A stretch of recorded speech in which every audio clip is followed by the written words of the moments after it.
everyone, so I'm back with another tutorial video. So this particular video is just in continuation of the uppercase lettering tutorial part 1, in which I had constructed letters A to Z uppercase. And in part 2 now I will be using the same letters that I had constructed previously in part 1, and now I'll be using it to create one word beginning with each letter from A to Z.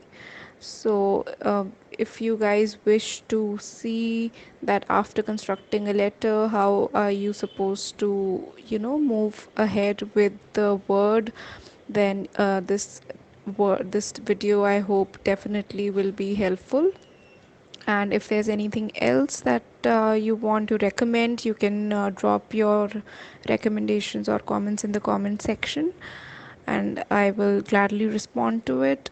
Also, if there's anything specific that you want me to cover in my tutorials, something related to calligraphy or anything else that my tutorials should cover, then I'll be really happy to see those comments in the comment section. So I guess we'll just move into the tutorial now, and I hope you guys like the video. Don't forget to like, share and subscribe if you like the video. Thank you so much.